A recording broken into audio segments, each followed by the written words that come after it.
ओम नमो भगवते वासुदेवाय. सार्थ सुबोध ज्ञानेश्वरी. लेखन व वाचन सौ मनीषा भास्कर अभ्यंकर, महाराष्ट्र, मिरज 416410. अध्याय 13वा. क्षेत्र क्षेत्रज्ञ योग. ज्ञानलक्षणे भाग 22वा. आचार्योपासन भाग 5वा. ओव्या आहेत 403 ते 409.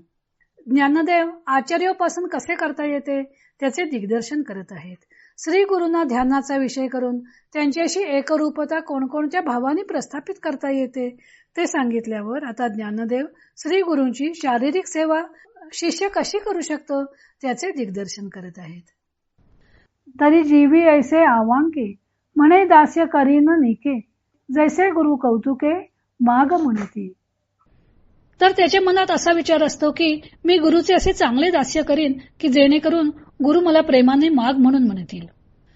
तैसिया साचा उपासती गोसावी प्रसन्न होती, तेथ मी विनंती ऐसी करीन. तशा खऱ्या उपासनाने प्रभू सुप्रसन्न होतील, त्यावेळी मी अशी विनंती करीन. म्हणेन तुमचा देवा परिवारू जो आघवा, ते तुले रूपे होवावा मीची ऐकू. मी असे म्हणेन की देवा, हा जो तुमचा सर्व परिवार आहे तितक्या रूपाने मी एकट्यानेच बनावे.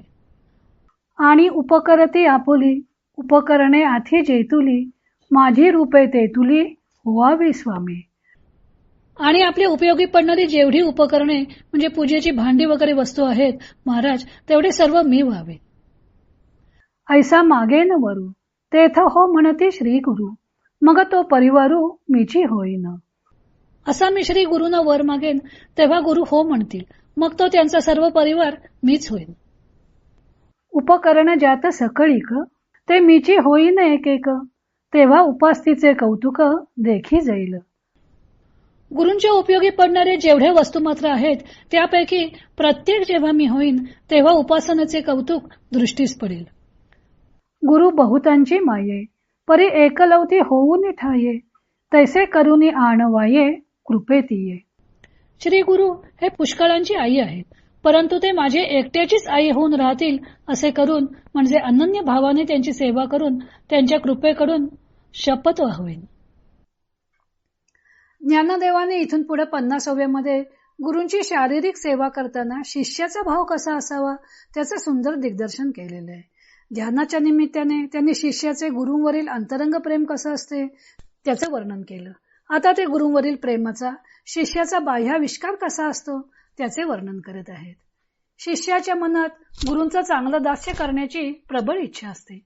त्या दास्यभक्तीमुळे श्री गुरु त्याच्यावर प्रसन्न होतात व काय देऊ म्हणून विचारणा करतात. त्यावेळी शिष्य काय मागतो? ज्ञानदेव मनोराज्य करतात की शिष्य गुरूंकडे आपणच त्यांचा सारा परिवार व्हावं अशी इच्छा व्यक्त करतो. त्यांना उपयोगी पडणारी जेवढी काही उपकरणे आहेत ती आपण स्वतःच बनावं अशी त्याची मनीषा असते. मग ती पूजेची भांडी असोत वा इतर साहित्य असो, सर्व काही आपणच बनावं व गुरूंची सर्व प्रकारे सेवा करावी असा उत्कट भाव त्याच्या मनात असतो. मग गुरु हो म्हणताच तो स्वतः ती सर्व उपकरणे बनतो आणि गुरूंच्या आपण उपयोगी पडत आहोत अशी कल्पना करतो. श्री गुरूंना शिष्य पुष्कळ आहेत, ते सर्वच शिष्यांची आई आहेत, पण ते फक्त आपलीच आई बनून राहावेत असा शिष्याचा प्रयत्न असतो. आईचे लाडके बनण्यासाठी बालक जसा आईला प्रिय असणाऱ्या गोष्टी करतो त्याप्रमाणे आपण गुरूंना प्रिय असतील अशाच गोष्टी करून आपण त्यांचे लाडके व्हावे अशी त्या शिष्याची मनीषा असते. ज्ञानदेव आणखीही अनेक कल्पना करत आहेत, ते आपण उद्या पाहू.